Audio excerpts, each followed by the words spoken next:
Hello，今日煮一個好飲又好健康嘅素湯，再加埋一碟好正嘅素菜。南瓜係第一屆嘅健腦蔬菜，對心臟亦都好有益。佢個營養價值係好高，之前都有提及過佢啲功效，但係有啲體質都唔係幾適合食，咁同埋每次都唔好食太多，因為佢唔係咁容易消化，所以好容易會腹脹。栗子嘅功效可以補腎氣、益氣、健胃、幫助排便，仲可以平衡膽固醇，減少發炎，降低中風同埋心臟病嘅風險。但係呢，佢就含大量嘅澱粉質，仲更加難消化。咁所以好嘅嘢就唔可以食太多，食太多反而反效果。切開佢就容易出味。其他食材最好都唔好切佢太大。腰果有豐富嘅油脂同埋有大量嘅膳食纖維，對潤腸係好有幫助，同時可以保護骨骼，可以預防骨質疏鬆。如果係有腹瀉嗰個期間，最好咧就唔好食住啦。又或者係有消化系統嘅疾病，係咁樣咧就唔好食太多咯。唔好睇少啲粟米葉啊，係可以利尿、消除水腫同埋止血，亦都可以降血糖同埋降血壓。咁如果體質偏寒，就要問個醫生先至飲啦。加埋落去煲湯係會香好多噶。粟米酥對我嚟講係好重要，所以我隨時都會準備一啲喺屋企。大家可以睇翻我之前嗰部影片。粟米對腸道好有幫助，亦都可以維持體內正常能量代謝。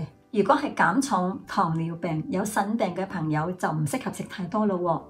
紅蘿蔔大家都知道可以護眼明目，佢亦都可以平衡血壓，幫助血液循環，淨化血液，促進新陳代謝。但係又唔可以食太多，佢會導致色素沉澱，令到我哋個皮膚係變暗黃。不過唔使驚，只要你停止食用，佢就會消除噶啦。啲食材洗乾淨，切晒佢之後咧就等水滾啦，跟住咧就擠晒落去。等啲水滾翻，轉翻細嘅火，冚蓋煲佢1個半鐘，之後咧就熄火，唔好開蓋，最少都要焗佢半個鐘。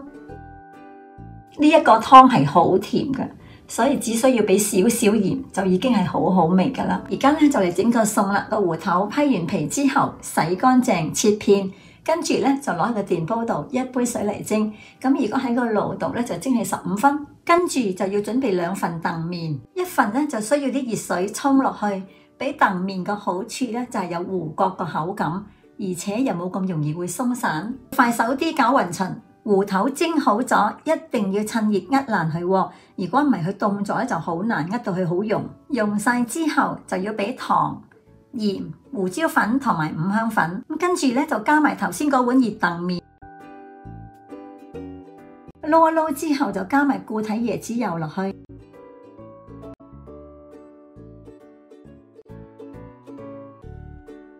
快手啲撈勻勻晒就加埋另一份澄麵落去，撈到啲粉唔見晒就可以噶啦，唔使猜佢咁耐，如果唔係佢會起筋噶。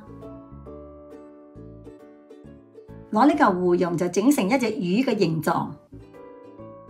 跟住咧就攞去雪15分鐘，雪過去先至比較容易煎。呢個時候咧就要準備啲配料啦。洗乾淨2個甜椒，切好咗之後就要準備啲醬汁。呢啲番茄醬係自己整噶，俾啲水、生粉、糖、鹽攪勻勻。跟住咧就用筷子試一試個油溫，嗱好似咁樣有泡泡就得噶啦。千祈唔好心急咁高咁掉落去啊！你反而越低，越接近啲油，慢慢咁擠落去咧就好安全。煎呢個芋蓉真係好建議係要落多啲油，最好咧就係要高過條魚，因為今日我冇晒油啊，唔夠油就要不停咁淋住佢。如果係新手嘅話，呢個動作真係好危險噶。我有一位朋友試過，佢淋多幾下，係淋到有一殼熱油咁倒出嚟啊！呢嚿芋蓉本來已經係熟，你煎到佢黃黃地，你認為呢個顏色你中意嘅話，咁就可以上碟噶啦。